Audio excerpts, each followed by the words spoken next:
Good morning, mate. How are you today? I'm very well. The pubs are open. I'm so happy. It's like Christmas morning. Like Christmas morning. I saw a lot of that yesterday over there. By the way, so how you were like in a scarf? You were in like a winter jacket? How cold is it right now? Well, yesterday morning I looked out the window. It was the first day in England that the pubs were allowed open, and there was probably about 2 inches of snow. And I thought, but we're only allowed in the pub garden. We're not allowed in the pub. So the first thing I thought, if there is a God, it's definitely a woman, because that's why she's let us.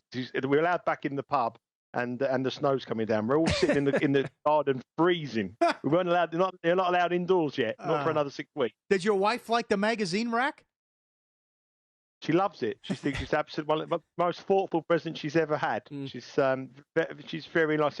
I'll show you the bruises where she hit it over the back of my head.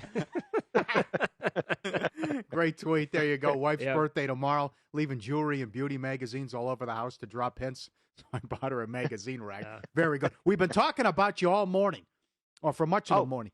Can you? Go. Yeah. So, Nigel, I will ask you on the air pretty much the exact tweet that I sent over to you over the weekend. So we got an email, we got a tip from a Swedish listener named Rafa, and he asked us, has Nigel ever talked to you guys about the hole-in-one gang who pulled off an amazing coup in the UK? It occurred probably back during your time with the Racing Post back in the 90s. He said it's a fantastic story. I said, no, he hasn't. So let me reach out to Nigel. You told me it on a tweet. It's so good, you got to share it on the air. So go ahead, lad. The floor is yours. Yeah, sure. Well, first thing you got to remember, I started work in betting in 1990. I was just straight out of school when I was 18 years of age, working for the Racing Post newspaper, which was a new newspaper. There were two betting newspapers in the country, the Racing Post and the Sporting Life. And then we didn't really bet on sports betting then. It was only horse racing and greyhounds in this country. That was how bad it was, only going back 30 years ago. But sports betting was really in its infancy.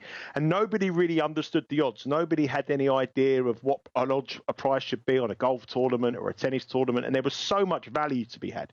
But I was 18, and if I was 25, 26, I would have realised what the value was and been a much richer man than I am now. But there was a lot of people who were following sport and saw there was some errors being made by the bookmakers.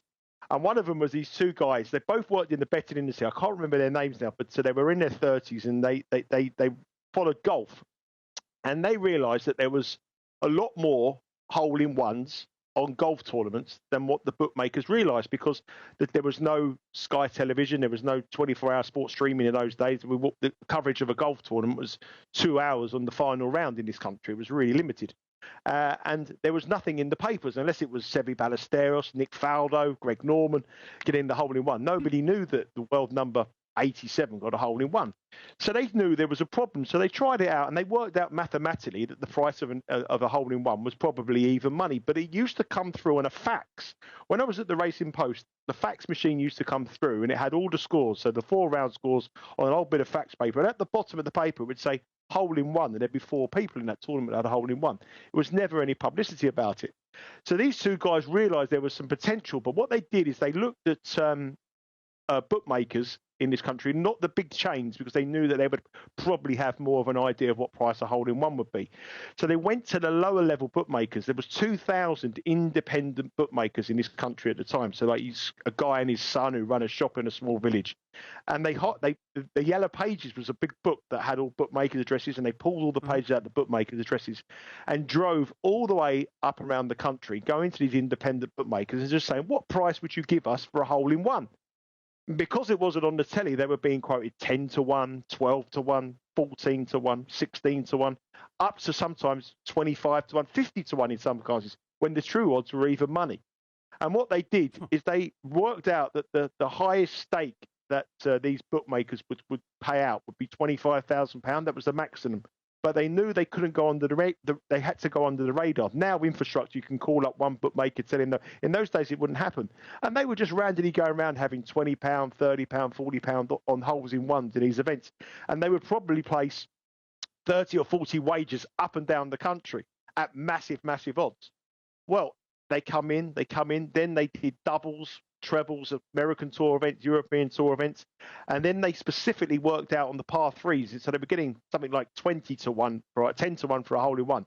They would say what price would be the hole-in-one on the 7th or something like that, and they were being quoted 40-1 when there was no mathematics or logic. Well, the two of them single-handedly took millions off the bookmakers. They probably single-handedly shut down maybe 30 branches of independent bookmaker.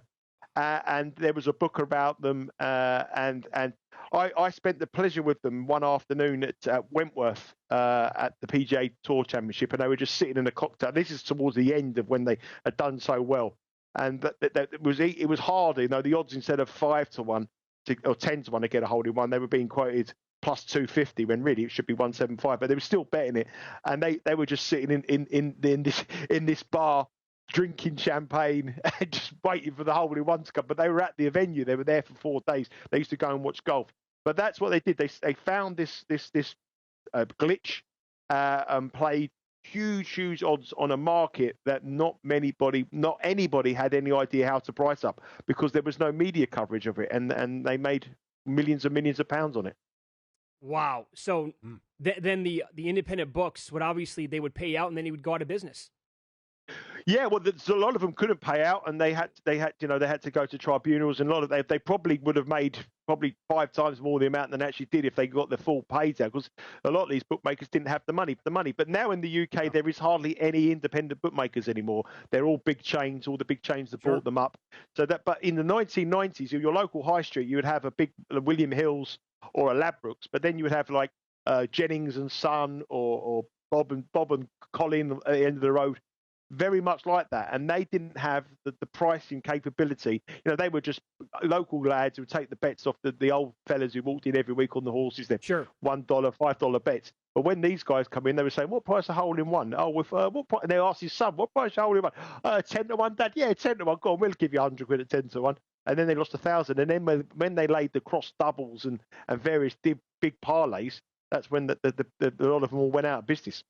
Very good. Very good. Follow the money, Paulie and Mitch VSiN. Nigel Seeley, our guest, at Seeley_Nigel. Let's go rapid fire, okay? We got a lot to get to now. Just one thing, if you're interested in that story, they have a book. They have a book about it. If you Google the Hole in One Gang, you can probably buy it on Amazon, but it's about how they did it and how they sort of planned the areas to attack. It was like a military exercise and which ones to do and what the different odds and prices they have. Very interesting. Love that.